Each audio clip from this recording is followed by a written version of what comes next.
महाकुंभ में आए नागा साधुओं के बारे में तो आपने बहुत सुना होगा, हर कोई नागा साधुओं की चर्चा करता है। लेकिन आज हम नागा साधुओं पर जो चैप्टर खोलने जा रहे हैं उसे टीवी पर पहले कभी नहीं सुना या देखा गया। पूरी दुनिया में इस समय महाकुंभ की सबसे ज्यादा चर्चा हो रही है। सनातन के इस महापर्व में अब तक 40 करोड़ लोग संगम में पवित्र डुबकी लगा चुके हैं और महाकुंभ में लोगों की बड़ी जिज्ञासा है। नागा साधुओं को लेकर भी, नागा साधुओं की रहस्यमय दुनिया को लेकर भी लोगों के मन में हमेशा सवाल उठते हैं।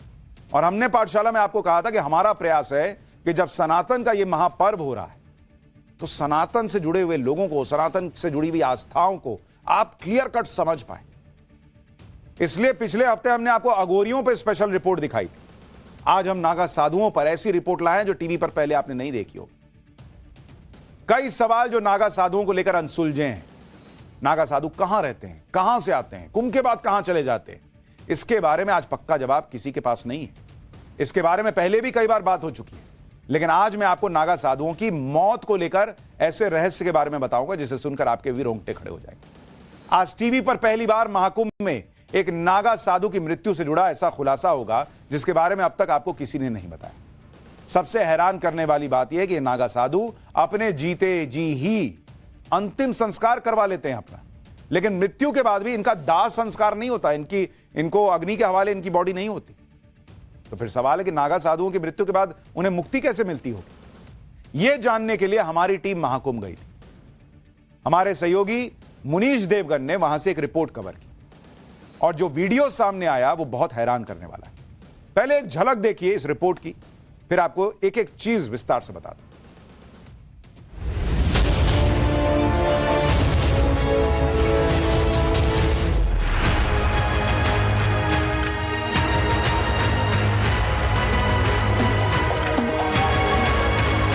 शरीर तो चला गया, आत्मा तो चली गई। शरीर की क्रिया है,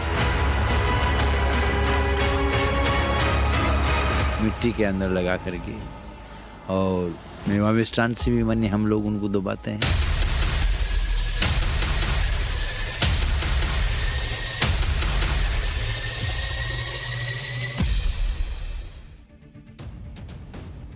नागा बाबा की अंतिम यात्रा की ये तस्वीरें आपको विचलित कर सकती हैं, लेकिन महाकुंभ और नागा बाबाओं के जीवन का यह ऐसा रहस्य है जिसे आपको आज जरूर देखना चाहिए।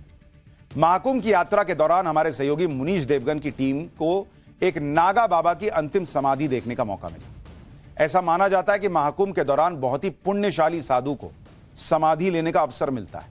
इस दौरान जो साधु समाधि लेते हैं वो जीवन मृत्यु के चक्र से बाहर निकल जाते हैं और उन्हें मोक्ष की प्राप्ति होती है। लेकिन सबसे बड़ी बात यह है कि नागा साधु की मृत्यु के बाद उनका अंतिम संस्कार नहीं किया जाता। जैसे हमारी आपकी मौत हो जाए तो अंतिम संस्कार क्या होता है, अग्नि में पंच तत्व में हम लोग विलीन हो जाते हैं। लेकिन नागा साधुओं का दाह संस्कार नहीं होता। इस रहस्य के बारे में आपको आगे बताऊंगा, लेकिन उससे पहले देखिए कि किस तरह नागा साधु की समाधि की प्रक्रिया की जा रही है।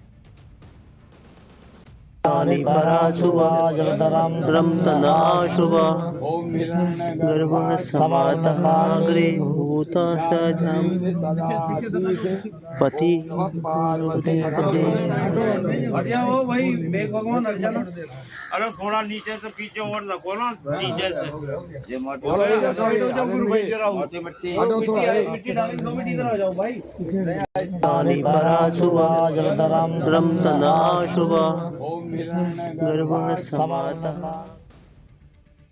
यानी बीच महाकुंभ एक नागा साधु ने समाधि ली और नागा साधु की मृत्यु का सबसे बड़ा रहस्य यही है कि इनका पार्थिव शरीर आम आदमी की तरह दाह संस्कार नहीं होता उसका, बल्कि उनको भू समाधि दिलवाई जाती है, जिसमें पार्थिव शरीर को पद्मासन मुद्रा में यानी बैठे हुए ही मुद्रा में जमीन के अंदर दफन कर दिया जाता है। यहां भी एक बड़े आकार का गड्ढा तैयार किया गया है। आमतौर पर दफनाने के लिए 5 से 6 फीट का गड्ढा तैयार किया जाता है, लेकिन नागा साधु की अंतिम समाधि के लिए जेसीबी की मदद से 20 फीट गहराई का गड्ढा तैयार किया गया। इस दौरान अखाड़े के दूसरे साधु मंत्रोच्चार के साथ समाधि प्रक्रिया को पूरा कर रहे हैं। इस दौरान पार्थिव शरीर के साथ मावा और मिष्ठान के अलावा नमक भी डाला गया है ताकि पार्थिव शरीर जल्द से जल्द पंच तत्व में विलीन हो जाए। सनातन धर्म में नागा साधुओं को धर्म रक्षक माना गया है। यही वजह है कि एक योद्धा की तरह पूरे मान सम्मान के साथ उनको अंतिम विदाई दी जाती है। आगे बढ़ने से पहले आपको नागा साधुओं की समाधि से जुड़े कुछ रहस्य बताता हूं। नागा साधु बनने के बाद अंतिम संस्कार में पिंडदान और दाह संस्कार की प्रक्रिया लागू नहीं होती। शरीर छोड़ने के बाद नागा साधुओं की सिर्फ 2 तरह की समाधि होती है। पहली तो है भू समाधि, जिसकी अभी आपने तस्वीरें देखी। इसमें पार्थिव शरीर को जमीन के अंदर दफना दिया जाता है। और दूसरी है जल समाधि, जिसमें बहती नदी में पार्थिव शरीर को छोड़ दिया जाता है। इसके पीछे की सबसे बड़ी वजह यह है कि नागा साधु जीवित रहते ही अपना तन और मन परमात्मा को समर्पित कर चुके होते हैं, इसलिए ये जिंदा रहते हुए ही अपना पिंडदान कर देते हैं। यही कारण है कि नागा साधु के शव को अग्नि नहीं दी जाती। पहले नागा साधुओं को जल समाधि देने का चलन था, लेकिन नदियों के प्रदूषण को कम करने की वजह से अब जल समाधि की जगह नागाओं को सिद्ध योग मुद्रा में बैठाकर भू समाधि दी जाती है। इस समाधि से पहले हिंदू धर्म के अनुसार उनके शव को स्नान कराया जाता है और शव पर भस्म लगाकर भगवा वस्त्र पहनाए जाते हैं और फिर जमीन में दफनाया जाता है। समाधि स्थल को मिट्टी से ढक दिया जाता है, जैसे यहां ढका गया, और वहां पर एक सनातनी निशान बना दिया जाता है ताकि कोई उस जगह को गंदा ना कर सके। नागा साधु के समाधि को लेकर नागा साधुओं का क्या मानना है, एक बार यह भी सुनिए, फिर आगे की बात बताता हूं। सन्यासी जो होते हैं उनको या तो मिट्टी दाग होता है या जल दाग होता है। मिट्टी के अंदर भी बने जो वही है, जैसे अग्नि दाग होता है, इसी प्रकार से दाग संस्कार होता है। तो हमारे उनको बैठा दिया जाता है। शरीर तो चला गया, आत्मा तो चली गई। शरीर की क्रिया है, शरीर को दफनाना है। तो शरीर का हमारी रीति रिवाज से मंत्रोपचार के साथ आध्यात्मिक शक्ति के द्वारा उस शरीर को मिट्टी के अंदर लगा करके और मेवामिष्टान से भी माने हम लोग उनको दबाते हैं। जैसे कई प्रकार के जीव उन कीड़ों के माने जो विदाम में माने जो है होकर के उनका शरीर को अंतिम क्रिया हो जाए। अधिक तक नमक भी डाल देते हैं और जल में तो मच्छी वगैरह जानवर जो भी जल जानवर होते हैं वो शरीर को पूरा कर जाते हैं। तो कुछ वजनदार चीज ला करके वो फेंदा में चल जाती है वो दाग। तो शरीर को दफनाने की प्रक्रिया है। नागा बाबाओं को लेकर एक रहस्य यह भी है कि अपने शरीर पर मुर्दों की राख क्यों लगाते हैं।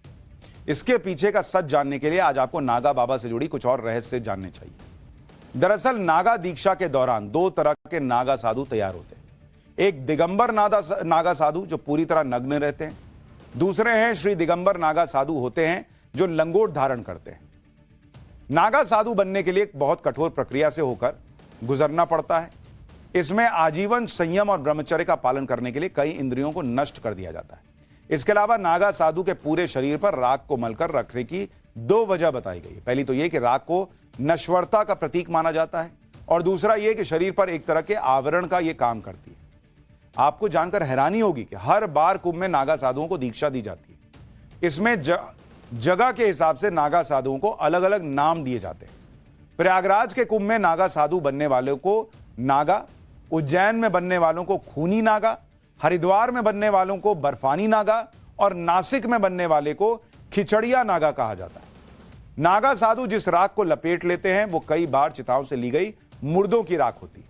इसके अलावा कई बार जिस धुनी के सामने वो बैठे रहते हैं उसी की राख को मल लिया करते हैं।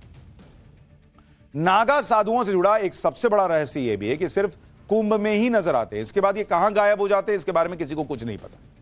ऐसा कहा जाता है कि कुंभ में ज्यादातर नागा साधु उत्तराखंड, हिमाचल प्रदेश और हिमालय की गुफाओं से कुंभ में आते हैं। ये नागा सन्यासी गुप्त स्थानों पर तपस्या करते हैं और अपनी पहचान छुपा कर रखते हैं। नागा सन्यासी किसी एक गुफा में कुछ साल रहते हैं, फिर किसी दूसरी गुफा में चले जाते हैं और यही वजह है कि इनका कोई स्थायी पता बताना संभव ही नहीं है। आपको जानकर हैरानी होगी कि भगवान शिव की तपस्या करने वाले नागा बाबा जंगलों में जड़ी बूटी और कंदमूल के सहारे पूरा जीवन बिता देते हैं। कई नागा संत तो जंगलों में घूमते घूमते सालों काट लेते हैं और कुंभ में ही सीधे नजर आते हैं। ऐसा कहा जाता है कि नागा साधु भिक्षा मांगकर रात दिन मिलाकर एक ही समय भोजन करते हैं। एक नागा साधु को 7 घरों से ही भिक्षा लेने का अधिकार होता है। साथ ही जो खाना मिले उसमें पसंद नापसंद को नजरअंदाज करके प्रेम पूर्वक ग्रहण करना होता है। इसके अलावा नागा साधु सोने के लिए पलंग, खाट या बिस्तर का इस्तेमाल नहीं करते हैं। नागा साधुओं के त्याग, तप और रहस्यमयी दुनिया के बारे में हमारे रिपोर्टर मुनीश देवगन ने नागा अखाड़े के एक संत से भी बात की। सुनिए वो क्या क्या बता रहे हैं।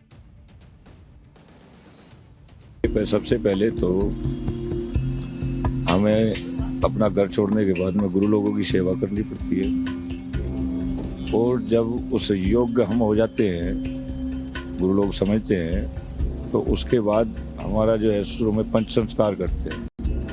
5 गुरु बनाए जाते हैं, और पंच संस्कार करने के बाद में जो हमारी एक संस्कार प्रक्रिया जो अखाड़ों के द्वारा होती है, फिर उसके बाद वो होती है, और उसके बाद फिर ये दिगंबर नागा वगैरह जो होते हैं वे फिर बनाए जाते हैं।